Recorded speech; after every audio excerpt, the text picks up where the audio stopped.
اعوذ باللہ من الشیطان الرجیم بسم اللہ الرحمن الرحیم وبہ نستعین وہو خیر ناصر و معین۔ لاکھوں کروڑوں درود و سلام ہو سید الانبیاء رحمت للعالمین خاتم النبیین محمد مصطفیٰ صلی اللہ علیہ وآلہ وسلم پر، ان کے آل پاک پر، اصحاب منتجبین پر۔ ناظرین کرام، پروگرام نذران عقیدت میں آپ کا میزبان ڈاکٹر سعید مظفر حسین رضوی آپ کی خدمت میں حاضر ہے۔ میری جانب سے آپ تمام محترم ناظرین کی خدمت میں السلام علیکم ورحمۃ اللہ وبرکاتہ۔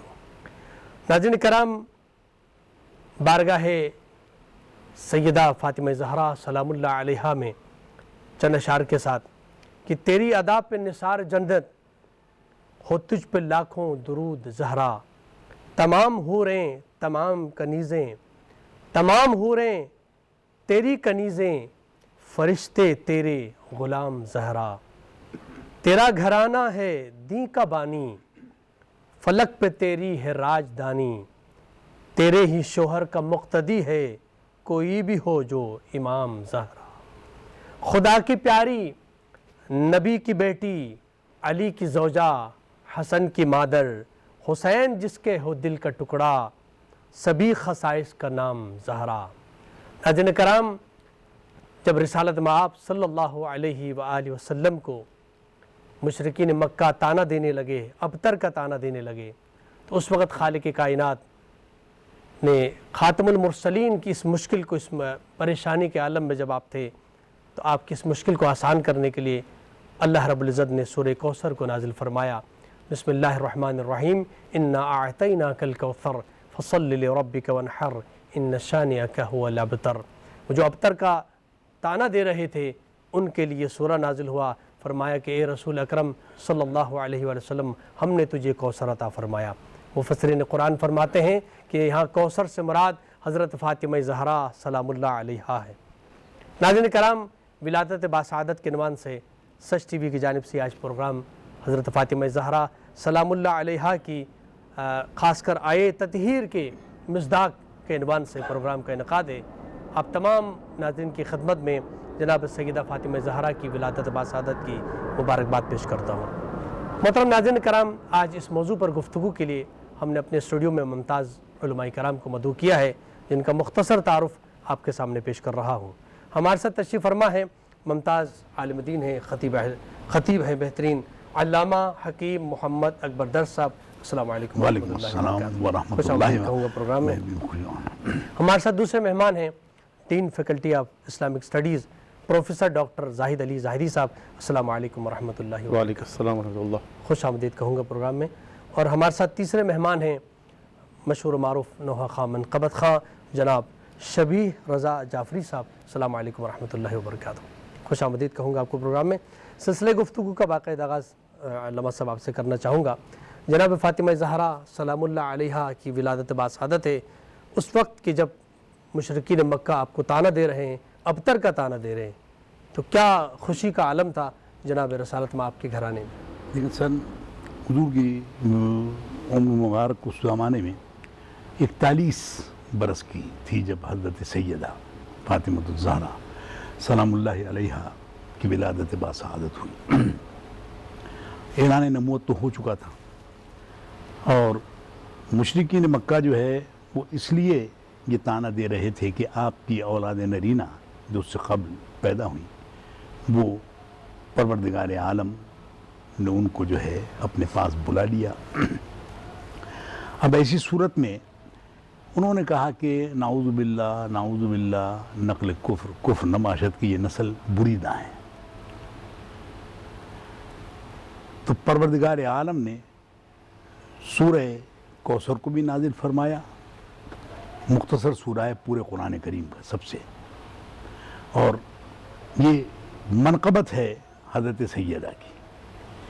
اور سیدہ کو اللہ تعالیٰ نے جو رتبہ عطا فرمایا، حضرت خدیجۃ الکبریٰ ملکۃ العرب کہلاتی تھی۔ اگر یہ کہا جائے کہ وہ ہیرے جواہرات اور سونے کے چمچہ لے کر پیدا ہوئیں تو غلط نہیں ہوگا، کیونکہ حضرت سیدہ بی بی خدیجۃ الکبریٰ اس وقت کی سب سے بڑی تاجرہ تھی، اور حضور نبی محتشم سرکار دو عالم صلی اللہ تعالیٰ علیہ وسلم بھی جو ہے وہ ارشاد فرماتے ہیں کہ میں نے جتنا فائدہ حضرت سیدہ بی بی خدیجہ الکبریٰ سلام اللہ علیہا کے مال سے اسلام کی تبلیغ کے لیے وہ فائدہ اٹھایا ہے، اتنا اور کسی کا مال جو ہے اس پر خرچ نہیں ہوا۔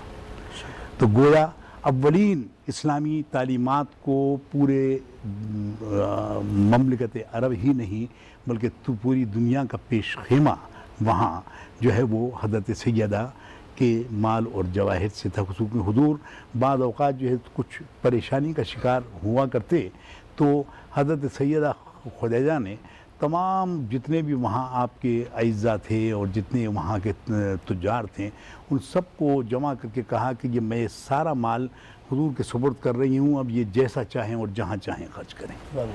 تو یہ اس وقت حضرت سیدہ کی چونکہ ولادت ہوئی تھی تو بڑی جو ہے وہ عرب میں جو ہے وہ جو انہوں نے ابتر کا طعنہ دینا شروع کیا تھا تو ابتر کی وجہ سے اللہ تعالیٰ نے یہ کہا کہ یہ آپ کو کہتے ہیں ابتر، ہم ان کو کہتے ہیں کہ یہ نسل بریدہ ہے۔ اب آج آپ بتائیے کہ ابو لہب کا، ابو جہل کا یا عتبہ کا یا شیبہ کا کوئی نام لیوا ہے یا کوئی کہتا ہے کہ میں ان کی اولاد میں ہوں؟ اگر ہو بھی تو یہ نہیں کہے گا کہ میں اس کی اولاد میں سے ہوں۔ ابتر ہو گئی، ابتر ہے۔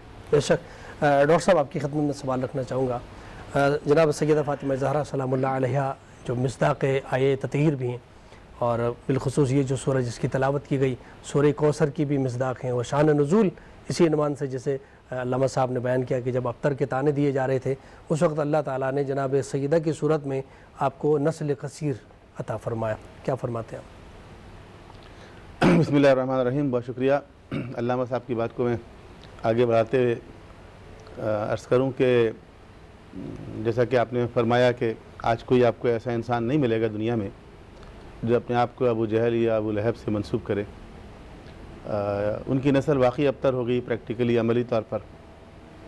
اس کے مقابلے میں آپ دنیا کے کسی گوشے اور کونے میں چلے جائیں، آپ کو سادات کرام ملیں گے جو فخر سے کہہ رہے ہوں گے کہ ہم آل رسول ہیں، ہم سید ہیں، ہم حضور کی نسل ہیں۔ نہ صرف مسلم ورلڈ میں بلکہ آپ جو نان مسلم ورلڈ ہیں، یورپ چلے جائیں، امریکہ چلے جائیں، کینیڈا چلے جائیں، آسٹریلیا چلے جائیں، نیوزی لینڈ چلے جائیں، ہر جگہ آپ کو یہ سادات جو ہیں یہ خود انا اعطینا کل کوثر کی ایک عملی تفسیر ہیں۔ یہ اس کے مصداق ہیں کہ اللہ نے اگر اپنے حبیب سے یہ فرمایا کہ ہم نے آپ کو کثرت عطا کی، انا اعطینا کل کوثر، تو وہ کثرت ہمیں عملی طور پر دنیا میں نظر آ رہی ہے بے شک کہ حضور کی نسل کے اندر وہ کثرت باقی ہے، جبکہ وہ جو آپ کے دشمن تھے ان کی نسل جو ہے وہ ناپید نسل ہو چکی ہے۔ تو عملی طور پر یہ چیز جو ہے وہ ہمیں نظر آ رہی ہے۔ جہاں تک شہزادی کا تعلق ہے تو آپ ہی سے حضور کی نسل چلی، بے شک، اور آپ نے یہ فرمایا بھی ہے، حضور کا ارشاد بھی ہے اس بارے میں کہ ہر نبی کی نسل جو ہے وہ ان کے بیٹے سے چلی، اور میری نسل جو ہے وہ میری بیٹی سیدہ فاطمہ اور علی علیہ السلام جو ہیں وہ ان سے نسل چلے گی، اور یہ نسل جو ہے وہ انہی سے چلی۔ بے شک، انہی لوگوں کو جو ہے وہ سادات کہتے ہیں جو اولاد علی و فاطمہ ہیں۔ تو یہ چیزیں دنیا میں آپ دیکھیں عملی طور پر نظر آ رہی ہے کہ اللہ کا وعدہ جو ہے وہ پورا ہوا۔ باقی آپ کے فضائل اور کمالات اس قدر زیادہ ہیں اور اس قدر حدیثیں ہیں، حضور سے جو ان کی ایک نسبت تھی، جو حضور ان کا احترام کرتے تھے۔ ابھی آپ نے بھی فرمایا کہ اس معاشرے کی حالت کیا تھی۔ اس معاشرے کی حالت یہ تھی کہ لوگ اپنی بیٹیوں کو زندہ دفن کر دیا کرتے تھے۔ جی، ایک شخص نے اپنی 6 7 بیٹیوں کو دفن کیا۔ ایک واقعہ بھی ایک شخص نے حضور سے آ کے سنایا کہ کس طرح اس نے 6 بیٹیوں کو دفن کیا، اور کس طرح 7ویں بیٹی کو جو بڑی ہو گئی تھی اس نے اس کو لے آ کے گڑھے میں ڈال کے پتھر مار کے اور ہلاک کر کے اس کو دفن کر دیا۔ اس معاشرے کے اندر اللہ نے اپنے حبیب کو بیٹی دی، جو بیٹے دیے وہ واپس لے لیے، اللہ کی مصلحت تھی، اور جو بیٹی دی وہ بیٹی ایسی دی کہ جس کا آپ خود احترام کیا کرتے تھے۔ بے شک، جب وہ تشریف لاتی تو اپنی جگہ سے کھڑے ہو جایا کرتے تھے، آگے بڑھ کے استقبال کرتے تھے، اور اپنی ابا ان کے لیے بچھاتے، اور اس کے بعد جب وہ جانے لگتی تو ان کو سی آف کرنے کے لیے جاتے، سفر پہ کبھی جاتے تو سب سے آخر میں بیٹی سے ملاقات کے لیے آتے تھے، اور سفر سے واپس آتے تھے سب سے پہلے بیٹی کے گھر جایا کرتے تھے، اور آپ نے ان کے لیے ام ابیہا کا لقب دیا۔ ام ابیہا یعنی جو اپنے باپ کے لیے اپنی ماں کی طرح ہے۔ ماں ایک ایسی ہستی ہوتی ہے کہ سب سے زیادہ شفیق ہوتی ہے۔ بے شک ماں کے پاس انسان آئے تو اپنی ساری مشکل، تکلیف، پریشانیاں سب کچھ بھول جاتا ہے۔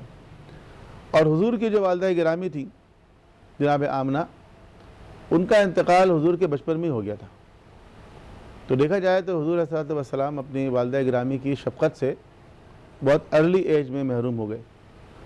اب آپ سوچیں کہ شہزادی نے اپنے والد گرامی کو کیسی محبت اور شفقت دی کہ آپ نے فرمایا کہ یہ میری ماں کی طرح ہے۔ سبحان اللہ۔ دیکھیں مکی زندگی میں، دیکھیں مدنی زندگی میں، دیکھیں جب لوگ حضور کو اذیت دیا کرتے تھے، جب حضور پہ غلاظت ڈال دیا کرتے تھے، تو کون آ کے صفائی کرتا تھا؟ جناب سیدہ آ کے صفائی کیا کرتے تھے۔ سبحان اللہ۔ مدینے میں جنگ احد میں جب آپ زخمی ہوئے، آپ کے چہرے مبارک سے خون جاری ہوا، تو شہزادی نے آ کے اس خون کو اپنے ہاتھوں سے صاف کیا۔ خون جو ایک بہہ رہا تھا اس کو پھر ایک کپڑے کو جلا کے اس کی آنکھ لگائی۔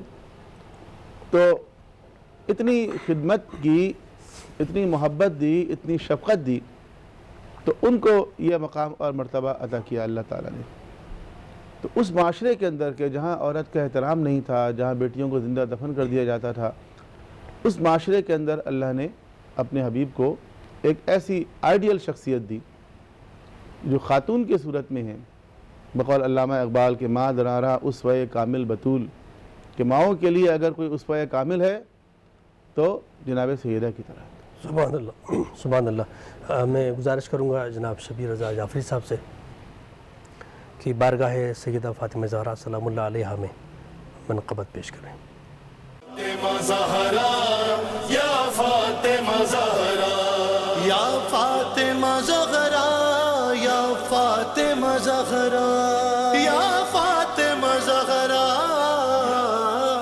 ناظرین کرام، ایک بار پھر پروگرام نظرانہ عقیدت میں آپ کا خیر مقدم۔ گفتگو جاری ہے جناب فاطمہ زہرا سلام اللہ علیہا، خاص کر آئے مجیدہ، آئے تطہیر کے عنوان سے کہ آپ کو عصمت اور آپ کی پاکیزگی کا ذکر قرآن مجید فرقان حمید میں اعلان ہو رہا ہے کہ انما یرید اللہ لیذھب عنکم الرجس اہل البیت ویطہرکم تطہیرا۔ قبلہ علامہ صاحب، آپ کی خدمت میں اسی عنوان سے میں سوال رکھنا چاہوں گا کہ حضرت فاطمہ زہرا سلام اللہ علیہا اور بالخصوص اہل بیت کا، ان کی پاکیزگی، ان کی طہارت اور خاص کر سیدہ کی عصمت کے حوالے سے یہ قرآن مجید کی آیت شان و نزول میں بیان ہوئی۔ ایک تو حضور نبی محتشم سرکار دو عالم صلی اللہ تعالیٰ علیہ وسلم نے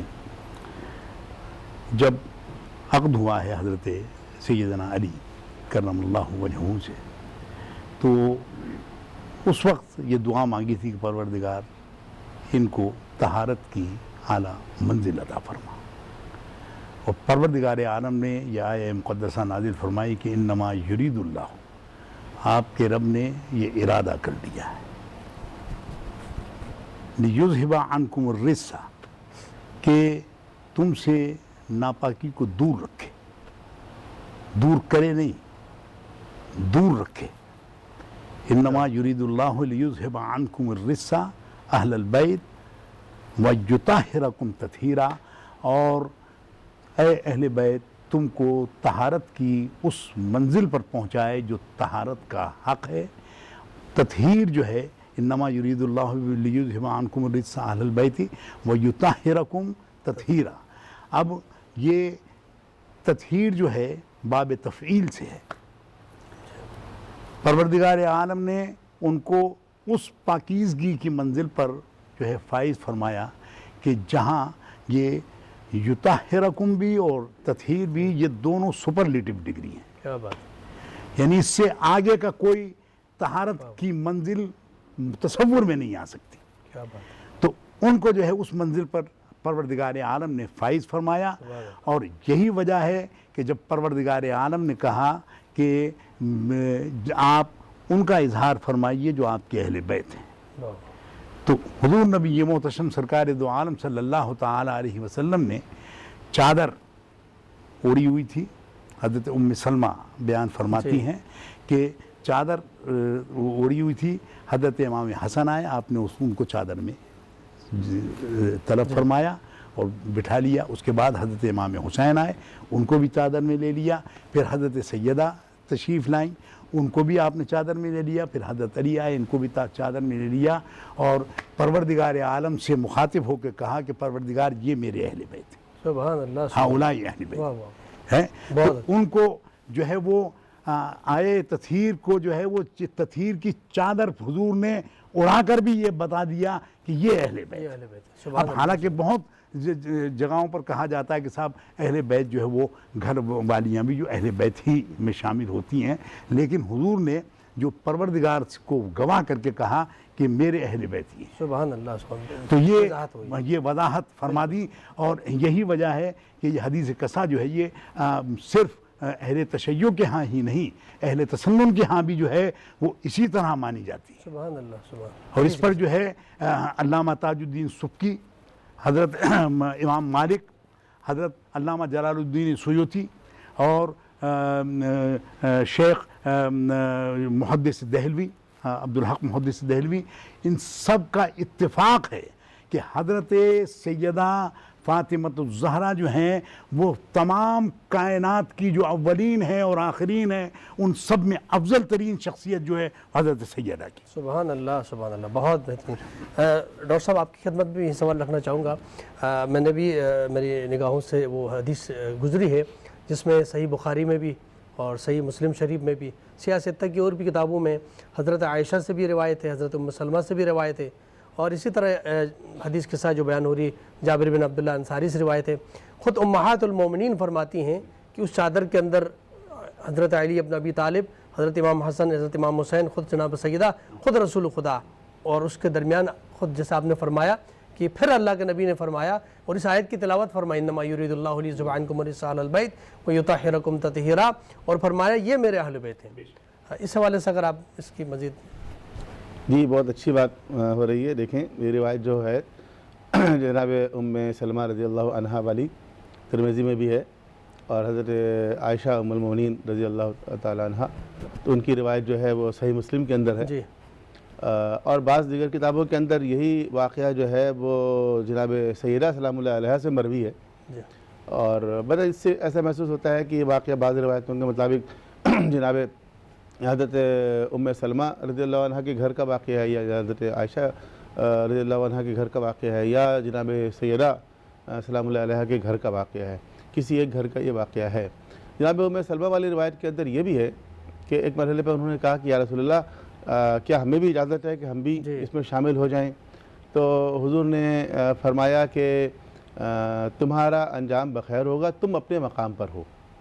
ٹھیک ہے، تو یہ بھی اس چیز کو ظاہر کرتا ہے کہ اس واقعے کو جناب ام سلمہ رضی اللہ عنہا جو خود ام المؤمنین ہیں وہ اس واقعے کو رپورٹ کر رہی ہیں، وہ اس چادر کے اندر نہیں ہیں، چادر سے باہر کھڑی ہو کر اس واقعے کو رپورٹ کر رہی ہیں، اور حضور کا یہ فرمانا کہ اللہم ہؤلاء اہل بیتی، اے اللہ یہ ہے میرے اہل بیت، فاذھب عنہم الرجس، کہ ان سے رجس کو، ہر طرح کے نجاست کو، گندگی کو، ناپاکی کو، عیب کو، عصیان کو، نسیان کو، ہذیان کو، ہر چیز کو، رجس کا لفظ جو ہے وہ نجس نہیں ہے، بلکہ نجس کا مطلب ظاہری نجاست ہے، رجس کا مطلب ظاہری نجاست بھی ہے، باطنی نجاست بھی ہے۔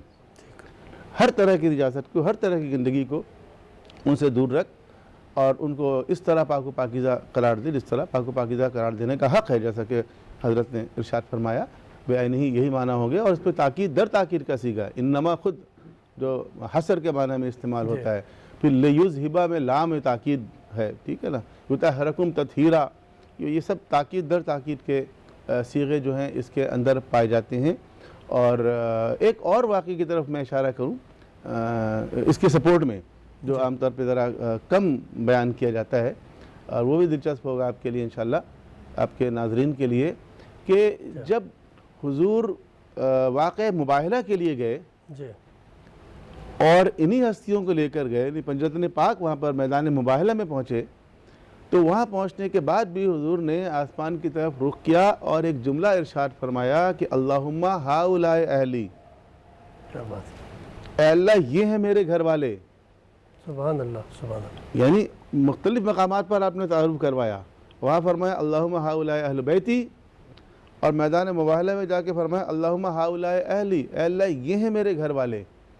ٹھیک ہے، کیونکہ بعض لوگ جو ہے وہ اس کے لیکسیکن میننگ پہ جاتے ہیں نا، کہ مثلا لغوی معنی اس کا یہ ہے اہل البیت یعنی پیپل آف دی ہاؤس، گھر والے. تو دیکھیں جو قرآن کریم کی جتنی بھی اصطلاحات ہیں ان کو آپ ڈکشنری میں نہیں دیکھتے. الصلاۃ کا معنی کیا ہے، الصوم کا معنی کیا ہے، الزکوٰۃ کا معنی کیا ہے. تو یہ وہ معنی ہوگا جو حضور عملی طور پر کر کے بتا رہے ہیں. جی ٹھیک ہے، سلو کما رأیتمونی اصلی، نماز اس طرح پڑھو جیسے مجھے پڑھتے ہوئے دیکھتے ہو. جو کچھ حضور عمل کر کے بتا رہے ہیں وہ ہے الصلاۃ. بے شک تو ڈکشنری میں جا کے نہ دیکھیں الصلاۃ کیا ہے. بے شک. اور خود قرآن کریم میں مختلف آیتوں کے اندر بعض اوقات ایک لفظ ہوتا ہے، اس کا استعمال ایک جگہ کچھ اور ہوتا ہے، دوسری جگہ کچھ اور ہوتا ہے. ایسا بھی ہے کہ ایک ہی لفظ جو ہے ایک ہی آیت کے اندر دو الگ الگ معنوں میں استعمال ہوا ہے. ایسی مثال قرآن کریم کے اندر موجود ہے. ٹھیک ہے، لفظ محسن و محسنہ، جی ٹھیک ہے، ایک ہی آیت کے اندر لفظ محسنہ جو ہے وہ پاک بعض عورتوں کے لیے آیا ہے، اور لفظ محسنہ جو ہے وہ شادی شدہ عورتوں کے لیے بھی آیا ہے. تو ایسا تو ہوتا ہے قرآن کریم میں. ایسا بھی ہوتا ہے کہ ایک موضوع چل رہا ہے اور درمیان میں دوسرا موضوع شروع ہو گیا اور پھر پہلا موضوع شروع ہو گیا. جیسے اس آیت تطہیر کے اندر ہے کہ اس سے پہلے جو ہے وہ جمع مؤنث کے صیغے چل رہے تھے، ایک دم درمیان میں جمع مذکر آ گیا، اس کے بعد پھر جمع مؤنث آ گیا، ہے نا. یہ آپ کو اس آیت کے اندر بھی مل جائے گا. آیت اکمال دین، جو آیت اکمال دین ہے تو اس کا آغاز کس طرح ہوتا ہے؟ اس کا آغاز اس طرح ہوتا ہے کہ حرمت علیکم المیتۃ والدم ولحم الخنزیر، اس سے شروع ہو رہی ہے آیت. بیچ میں آ گیا الیوم یئس الذین کفروا من دینکم، جی الیوم اکملت لکم دینکم واتممت علیکم نعمتی، پھر آگے پھر وہ پہلا والا موضوع شروع ہو گیا. تو ایسی مثالیں قرآن کریم کے ہیں، اور اس کی کچھ حکمتیں ہیں، وہ سب بیان کرنے کا وقت نہیں ہے، ورنہ اس کے اوپر تفسیریں ہیں علماء کرام کے بھی. تو اس میں آیت میں جو عصمت کا ذکر ہے خاص کر، جیسے آپ نے خود فرمایا اور قبلہ نے بھی بہت خوبصورت جملہ فرمایا کہ ان سے دور رکھنے کا گاہ ہے، یعنی جی لیذھب عنکم الرجس، جی کہ ہر رزق کو نجاست کو آپ سے دور کر دے. بہت خوبصورت بات کسی عالم دین نے کی کہ دیکھیں قیامت کب آئے گی.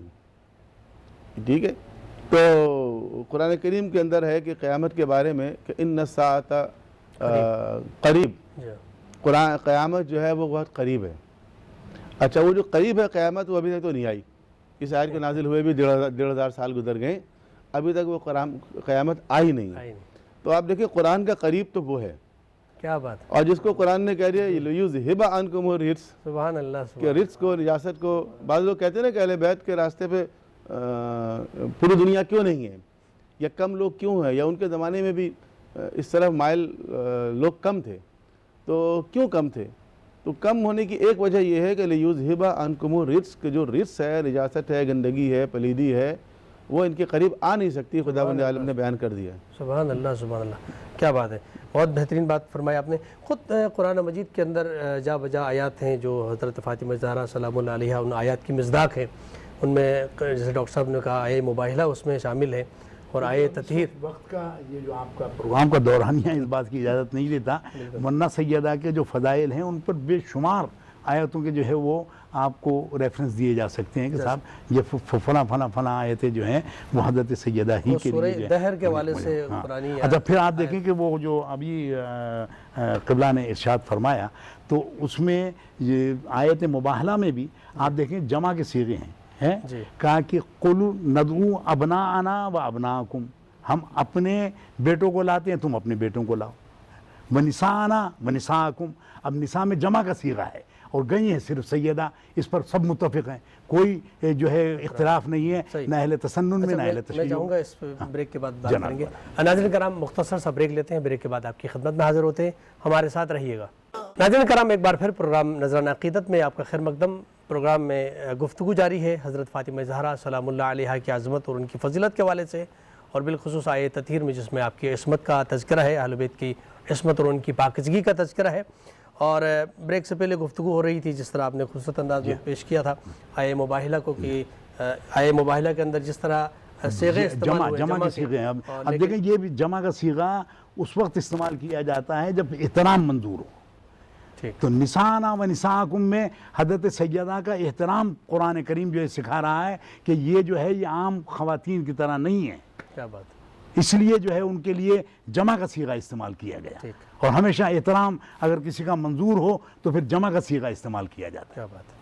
اچھا ڈاکٹر صاحب حدیث قصہ کے حوالے سے اگر تھوڑا سا اور وضاحت فرمائیں، اس میں بڑے میسیجز ہیں، اس میں پیغام ہے حدیث قصہ کے اندر، جس طرح ایک گھرانے کے اندر کس طرح برتاؤ ہونا چاہیے شوہر کا بیوی کے ساتھ، بیوی کا بچوں کے ساتھ، ماں کا اپنے بچوں کے ساتھ، یہ جو اس حدیث قصہ کے اندر اکثر بیان ہوتا ہے، اس کا کیا میسیج ہے ناظرین کے لیے اگر بیان کر دیں؟ دیکھیں، اس کو میں ہمیشہ اس طرح بیان کرتا ہوں کہ اسلام میں جو ہے وہ ایک خانوادے کی بہت اہمیت ہے، خاندان کو وجود میں لانا، نکاح کی فضیلت پر اتنی حدیثیں ہیں، قرآن کی آیت بھی ہے، اور نکاح نہیں کرنا جو ہے وہ قابل مذمت ہے۔ تو مقصد یہ ہے کہ ایک خانوادہ وجود میں آئے، ایک خاندان، ایک خانوادہ جو ہوتا ہے ایک اسمالسٹ سوشل یونٹ ہوتا ہے آپ کا، کہ اسی سے پھر اچھے بچے نکلتے ہیں جو معاشرے کو دیے جاتے ہیں، تعلیم یافتہ بچے، تربیت یافتہ بچے۔ لہذا اسلام جو ہے اس کو بہت اہمیت دیتا ہے۔ اب جس طرح اسلام جو ہے وہ مختلف طرح کے آئیڈیلز ہمارے سامنے پیش کرتا ہے، حضور کی صورت میں ایک آئیڈیل اللہ نے ہمیں دیا ہے، ٹھیک ہے، لقد کان لکم فی رسول اللہ اسوۃ حسنہ۔ اسی طرح حضور کے گھرانے کی صورت میں ہمیں ایک آئیڈیل دیا گیا ہے۔ تو ایک آئیڈیل خانوادے کو پیش کیا گیا ہے اس حدیث قصہ کے اندر کہ ایک آئیڈیل خانوادہ کیا ہوتا ہے، وہ یہ ہوتا ہے، وہ گھرانہ ہے جو علی و فاطمہ، حسن و حسین کا گھرانہ ہے، ٹھیک ہے، جس کے اندر ہر فرد جو ہے وہ ایک آئیڈیل پرسنالٹی ہے، اور اس کو مختلف رشتوں کے حوالے سے دیکھیں، بیٹی کے حوالے سے دیکھیں، شوہر کے حوالے سے دیکھیں، بیوی کے حوالے سے دیکھیں، اولاد کے حوالے سے دیکھیں، اور اس واقعے کے اندر جہاں ذرا تفصیل کے ساتھ یہ واقعات آئے ہیں کہ کس طرح بچے گھر میں آ رہے ہیں، کس طرح سلام کر رہے ہیں ماں کو، اور کس طرح اس کا جواب دیا جا رہا ہے۔ خاص کر آج کے دور میں جو ہمارے بچے ہیں، سلام دعا کرنا تو جی سلام نہیں کرتے، یا بڑے بھی بعض اوقات ایسا ہوتا ہے نا، بچے سلام کرتے ہیں تو ان کو پراپر جواب نہیں دیتے، بس گول مول سے جواب دیتے ہیں، اچھا جیتے رہو، بڑے سے ہو جاؤ، جو بھی کہہ دیں، لیکن پراپر جواب وعلیک السلام یا قرۃ عینی و یا ثمرۃ فؤادی، ٹھیک ہے، اے میری آنکھوں کی ٹھنڈک، اے میرے میوہ دل، کہ بچوں کو خوبصورت جواب دینا چاہیے۔ قرآن کریم میں بھی ہے کہ اسی جیسا یا اس سے بہتر جواب دو، تو اس سے بہتر سیدہ نے جواب دیا۔ مولا علی تشریف لا رہے ہیں تو وہ بھی سلام کریں، السلام علیک یا بنت رسول اللہ۔ اب اگر شوہروں کو کہہ دیں کہ گھر میں جا کے سلام کریں تو ناراض ہو جائیں گے شوہر، تو کیا ہماری عظمت ہے معاذ اللہ، مطلب امیر المومنین سے بھی زیادہ ہے۔ آداب یہ ہے کہ جو باہر سے آئے تو وہ جو پہلے سے لوگ موجود ہیں ان کو سلام کریں، جو کہ علی باہر سے آ رہے ہیں اور شہزادی پہلے سے موجود ہیں، لہذا آپ نے ان کو سلام کیا۔ تو سلام، ایک دوسرے سے محبت، عقیدت، اس کا اظہار، ٹھیک ہے، تربیت، تو یہ سب چیزیں جو ہے اگر آپ کو کسی ایک جگہ نظر آئیں گی تو وہ گھرانہ علی و فاطمہ کا گھرانہ ہے۔ یہ تو پتہ نہیں چند ناصبیوں نے ایسی روایتیں گھڑ دی ہیں کہ معاذ اللہ ان کے درمیان بھی کوئی اختلاف ہوتا تھا، ان کی بھی لڑائی ہو جاتی تھی اور جناب سیدہ ناراض ہو گئیں حضرت علی سے۔ یہ ساری گھڑی ہوئی باتیں ہیں کہ وہ معاذ اللہ ناراض ہو گئی اور پھر آ کے حضور نے بیچ بچاؤ کرایا۔ یہ ساری باتیں جو ہے وہ ان کی شان کے خلاف ہیں کہ وہ اس گھرانے کے اندر ایسی بات ہو جائے۔ اور حضرت علی پتہ نہیں ایک اور شادی کرنا چاہتے تھے، اگر حضرت علی کرنا چاہتے تھے تو قرآن نے ان کو اجازت دی ہے۔ ایسا کیسے ہو سکتا ہے کہ جناب سیدہ اس بات پہ ناراض ہو جس کی اجازت قرآن نے دی ہو؟ بے شک ان کی ناراضگی کتنی اہم ہے، اس کا اندازہ لگائیں کہ حضور نے فرمایا من اذاہا فقط اذانی، جس نے اس کو اذیت دی اس نے مجھے اذیت دی، من ابغضہا فقط ابغضنی، جس نے اس کو غضبناک کیا اس نے مجھے غضبناک کیا، ٹھیک ہے۔ اور جس نے حضور کو اذیت دی اس کے بارے میں قرآن کریم کیا کہتا ہے، اسے سورہ احزاب میں دیکھ لیں، ان الذین یؤذون اللہ ورسولہ، جو اللہ اس کے رسول کو اذیت دے، لعنہم اللہ فی الدنیا والآخرہ، بے شک دنیا اور آخرت میں اس کے اوپر لعنت ہے۔ تو بڑا سنجیدہ معاملہ ہے یہ، ہمارے لیے آئیڈیل گھرانہ ہے، اور اللہ نے اس گھرانے کو اسی لیے قرار دیا ہے کہ ہم دیکھیں کہ اس گھرانے کے اندر کیا خوبیاں ہیں۔ قبلہ جیسے صحیح بخاری کے اندر حدیث ہے کہ الفاطمۃ بضعۃ منی، دیکھیں حضور نے جو یہ ارشاد فرمایا کہ وہ میرا ٹکڑا ہے، اب اس کو یہ بھی کہا جاتا ہے کہ جگر کا ٹکڑا ہے، تو یہ نہیں بلکہ کہا کہ بضعۃ منی۔ اگر جگر کا ترجمہ آپ کرتے ہیں تو میرا جگر ہے، اس کا ٹکڑا نہیں ہے، جگر ہے. اور مجھ سے ہے فاطمہ، یہ حضور نبی اکرم صلی اللہ تعالیٰ علیہ وسلم کا ارشاد گرامی. ایک مرتبہ حضرت امام مالک سے کسی نے پوچھا کہ آپ یہ بتائیے کہ آپ زوجہ رسول حضرت ام المومنین بی بی عائشہ صدیقہ رضی اللہ تعالیٰ عنہا اور حضرت سیدہ فاطمہ الزہرا سلام اللہ علیہا، ان دونوں میں سے کس کو جو ہے ترجیح دیں گے؟ تو حضرت امام مالک نے کہا، چار جو اہل تسنن کے امام ہیں، امام مالک، امام احمد بن حنبل، امام شافعی اور امام ابو حنیفہ، تو امام مالک ممتاز امام ہیں، وہ کہتے ہیں کہ صاحب حضور نے جو یہ ارشاد فرمایا کہ فاطمہ بدعۃ منی، تو وہ میں اس پر جو ہے کسی اور کو فضیلت نہیں دے سکتا، میں انہی کو فضیلت دوں گا. اور اسی خیال کو جو ہے پھر حضرت علامہ جلال الدین سیوطی نے بھی اختیار فرمایا، حضرت تاج الدین سبکی نے بھی اختیار فرمایا، اور حضرت شیخ عبدالحق محدث دہلوی نے بھی اس کو جو ہے اختیار فرمایا کہ حضرت سیدہ کا مقابل کوئی نہیں ہے، یہ تمام جو ہے جہانوں کی جو ہے وہ سردار ہیں. پھر آپ ایک بات اگر سیدہ کے کردار میں دیکھیں تو دیکھیں، باپ کے لیے بیٹی جو ہوتی ہے وہ رحمت کا باعث ہوتی ہے، اور حضرت سیدہ اس باپ کے لیے رحمت ہے کہ جو خود رحمت للعالمین ہے. شوہر کے لیے بیوی جو ہے عہد ایمان کی محافظ ہوتی ہے، بے شک، اور وہ اس شخصیت کے ایمان کی محافظ ہیں کہ جو خود کل ایمان ہے. بے شک، سبحان اللہ، سبحان اللہ. اور بچوں کے لیے ماں کے پاؤں کے نیچے جنت ہوتی ہے، اور جو ہے وہ ان بچوں کی ماں ہے کہ جو خود جوانان جنت کے سردار ہیں. سبحان اللہ، سبحان تو یہ فضیلت ان کی جو ہے آپ اندازہ لگائیے کہ وہ رحمت کے تصور سے دیکھ لیجئے، اگر ایمان کے تحفظ کے تصور سے دیکھ لیجئے، یا جنت کے جو ہے وہ حقدار ہونے کے تصور سے، تو حضرت سیدہ کی شخصیت جو ہے وہ ڈاکٹر اقبال نے جو کہا تھا کہ مریم از یک نسبت عیسیٰ عزیز، حضرت سیدہ مریم جو ہے ہمارے لیے ایک نسبت ہے، عیسیٰ علیہ نبینا علیہ الصلوۃ والسلام کی والدہ ہیں. السہ نسبت سیدہ زہرا عزیز، تین نسبتوں سے سیدہ زہرا ہمارے لیے عزیز ہیں کہ نور چشم رحمت للعالمین، امام الاولین و آخرین. سبحان اللہ، کہ آپ آنکھوں کی ٹھنڈک ہیں اس شخصیت کی کہ جو تمام جہانوں کے لیے رحمت ہیں، اور بانوے تاجدار حل عطا، اور آپ زوجہ محترمہ ہیں اس شخصیت کی کہ مرتضی مشکل کشا شیر خدا، اور مادر مرکز پرکار عشق، اور مادر کارواں سالار عشق. آپ جو ہے مادر گرامی ہیں اس عشق کے کاروان کی جو سربراہ تھے. حضرت امام عالی مقام کی طرف اشارہ فرماتے ہیں تو کہتے ہیں کہ اے صبا، اے پے کے دور افتادگاں، کہ اے صبا، اور جو دور کے لوگوں کی آوازوں کو پہنچا دیتی ہے، اے صبا اے پے کے دور افتادگاں، اشک ماں برخا کے پاکے او رساں. وہ کہتے ہیں کہ رشتہ آئین حق زنجیر پاس، کہ پروردگار عالم کے قوانین کی زنجیر میرے پاؤں میں پڑی ہوئی ہے، رشتہ آئین حق زنجیر پاس، اور پاس ناموس رسالے نظام مصطفیٰ، ورنہ ڈاکٹر اقبال کا ایمان دیکھیے، وہ کہتے ہیں ورنہ گردے تربتش گردی دمے، بوسہا برخا کے او پاشی دمے، کہ جیسے لوگ خانہ کعبہ کا طواف کرتے ہیں میں آپ کے عتبہ عالیہ کا طواف کروں، اور پے در پے میں آپ کے مزار اقدس پر جو ہے بوسے جو ہے نچھاور کروں. سبحان اللہ، یہ وہ ہستیاں ہیں، یہ وہ شخصیات ہیں کہ جو دوسروں کی احتیاج کو، دوسروں کی ضروریات کو اپنے اوپر ترجیح دیتی ہیں. ٹھیک ہے، لیکن ہم سے یہ مطالبہ نہیں کیا گیا. ہم سے تو یہ کہا گیا خود بھی کھاؤ دوسروں کو بھی کھلاؤ. جو خود کھاتا ہے اور دوسروں کو بھی کھلاتا ہے اس کو کہتے ہیں ہم سخی، اور جو خود کھاتا ہے دوسروں کو نہیں کھلاتا اس کو کہتے ہیں بخیل. اور جو خود اپنے آپ کو محروم رکھتا ہے اور دوسروں کو عطا کرتا ہے اس کو کہتے ہیں کریم. بے شک، کریم جو ہیں وہ رسول کریم ہیں، اور ان کا گھرانہ ہے کریم ابن کریم.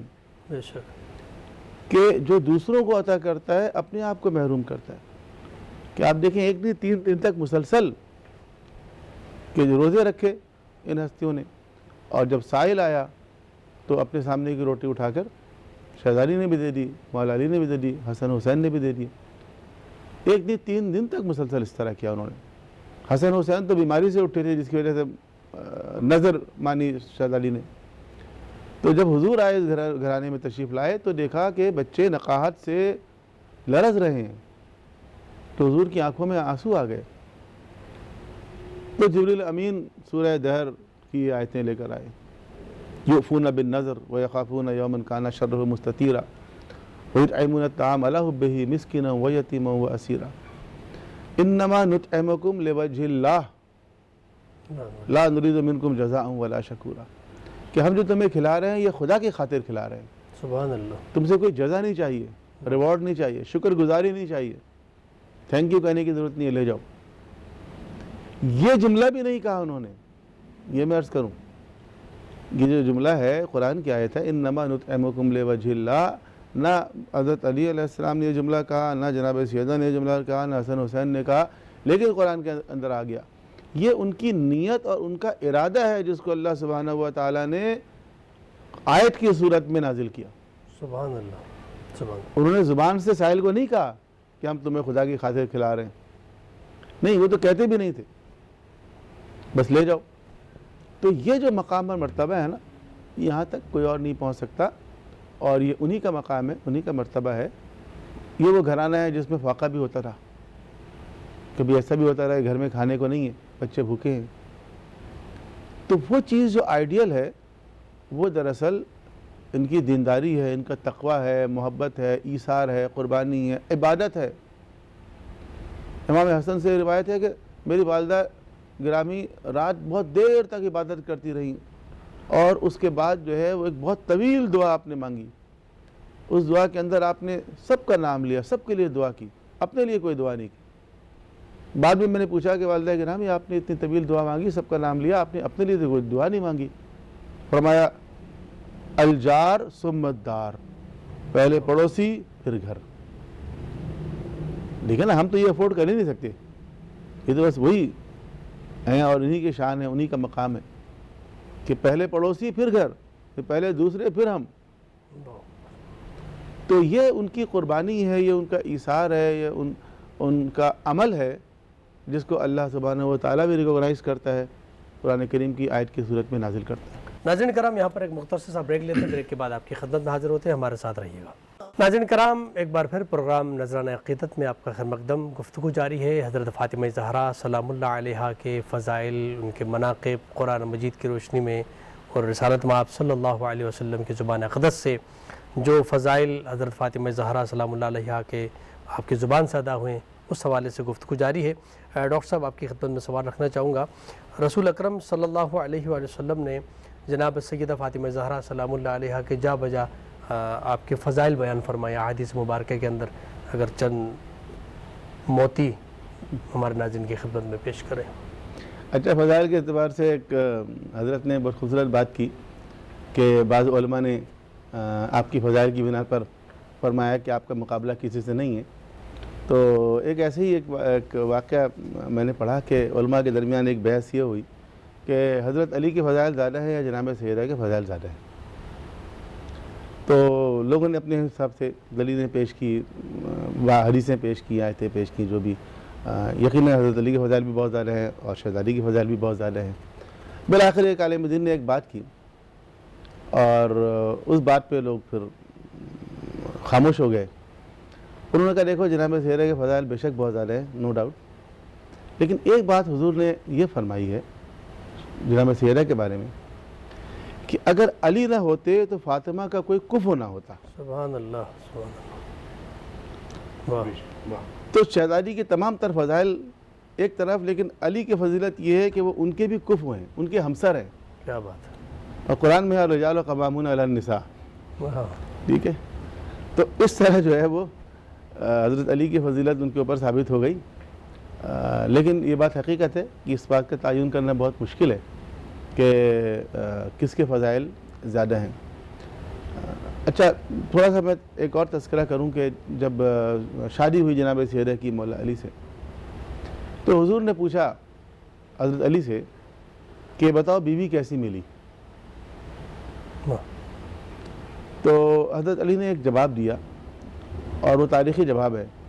فرمایا نعم العون فی طاعت اللہ، اطاعت الہی میں سب سے زیادہ تعاون کرنے والی۔ سبحان اللہ، سبحان اللہ۔ یعنی آئیڈیل بیوی کون ہوتی ہے؟ آئیڈیل بیوی ہوتی ہے جو اطاعت الہی میں شوہر کے ساتھ تعاون کرے، کیا بات، اینڈ وائس ورسا، شوہر بھی تعاون کرے، بے شک، شوہر بیوی کے ساتھ تعاون کرے، بیوی شوہر کے ساتھ تعاون کرے اطاعت الہی میں۔ واہ یہ نہ ہو کہ بیوی شوہر کو معصیت الہی پر اکسائے، واہ، تو شوہر بیوی کے ساتھ تعاون، بیوی شوہر کے ساتھ تعاون کرے۔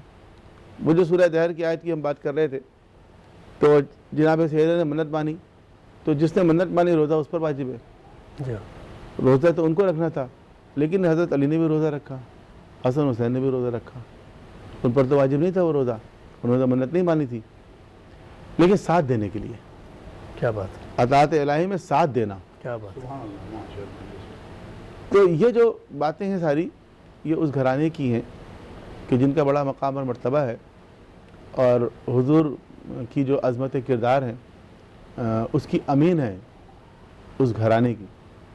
اور اس آیت کا میں چاہوں گا کہ جس طرح قبلہ نے بیان فرمایا کہ قُلْ لَا أَسْأَلُكُمْ عَلَيْهِ أَجْرًا إِلَّا الْمَوَدَّةَ فِي الْقُرْبَى، یعنی 23 سالہ جو تبلیغ ہے اللہ کے نبی صلی اللہ علیہ وسلم کی زحمتیں جو اٹھائی ہیں، اس کا اجر اللہ تعالیٰ نے مودت قربہ رکھا ہے۔ یعنی کس قدر اہمیت ہے اس مودت کی اس حوالے سے؟ اصل میں اس کو ایک اور انداز سے میں بیان کرتا ہوں، وہ یہ کہ دیکھیں اسلام میں جو ہمیں حکم دیا گیا کسی کام کو کرنے کا نہیں کرنے کا، تو اس کا جو انداز ہے نا وہ کمانڈ اینڈ اوبے والا نہیں ہے، کہ جو ایک فوجی اداروں میں ہوتا ہے نا کہ بس فائر تو فائر، اسٹاپ تو اسٹاپ، اس طرح حکم نہیں دیا گیا ہمیں، بلکہ ہمیں اس طرح حکم دیا گیا ہے کہ ہمارے سامنے کچھ آئیڈیل شخصیات رکھی گئی ہیں، ان کے اندر وہ کمالات ہیں جیسے حضور کی شخصیت ہے، حضور علیہ الصلوۃ والسلام کے اندر وہ کمالات ہیں کہ جن کو دیکھنے کے بعد انسان ان کا گرویدہ ہو جاتا ہے، ان سے عشق ہو جاتا ہے، ان سے محبت ہو جاتی ہے، اور اس محبت کا پھر تقاضا یہ ہوتا ہے کہ ان کی اطاعت و فرما برداری کرے۔ تو جس طرح حضور کا یہ مقام اور مرتبہ ہے، اسی طرح اہل بیت اطہار کا ہے، بے شک، کہ حضور سے اللہ نے کہا کہ قُلْ لَا أَسْأَلُكُمْ عَلَيْهِ أَجْرًا، کہ آپ یہ کہیے کہ میں تم سے اجر نہیں مانگتا۔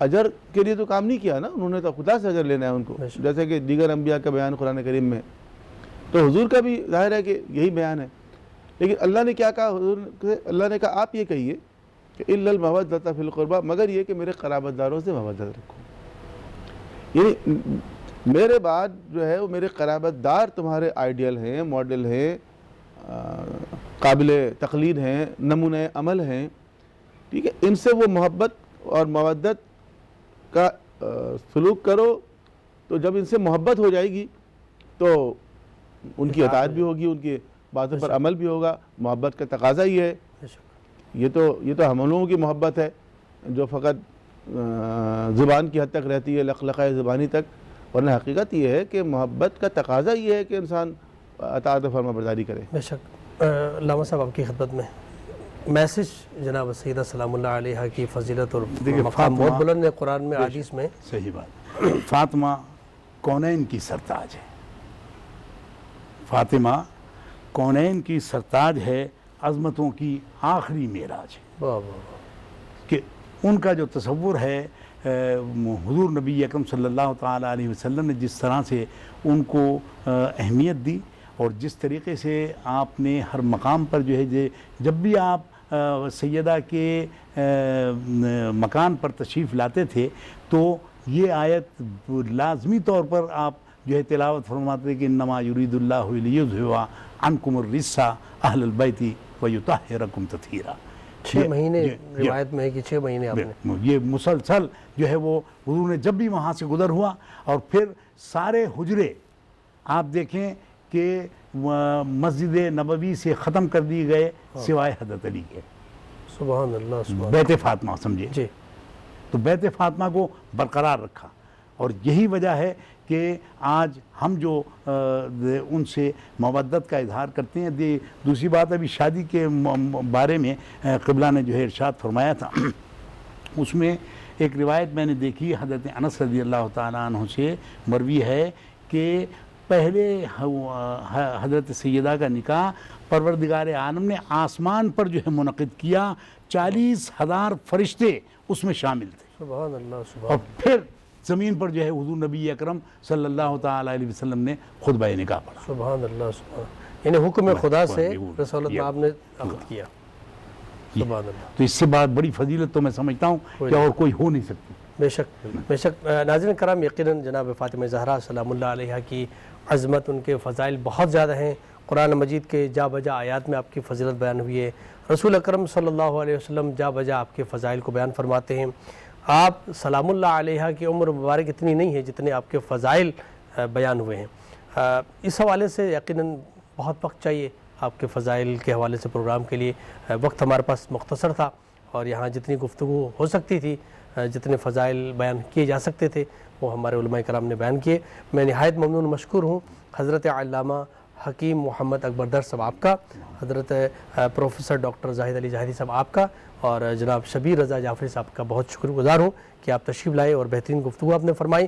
میں آخر میں آپ تمام ناظرین کی خدمت میں سلام عرض کرتا ہوں اور خدا حافظ کہوں گا۔ ساتھ ہی ساتھ میں گزارش کروں گا جناب شبیر رضا جعفری صاحب سے کہ بارگاہ حضرت فاطمہ زہرا سلام اللہ علیہا میں منقبت پیش کریں۔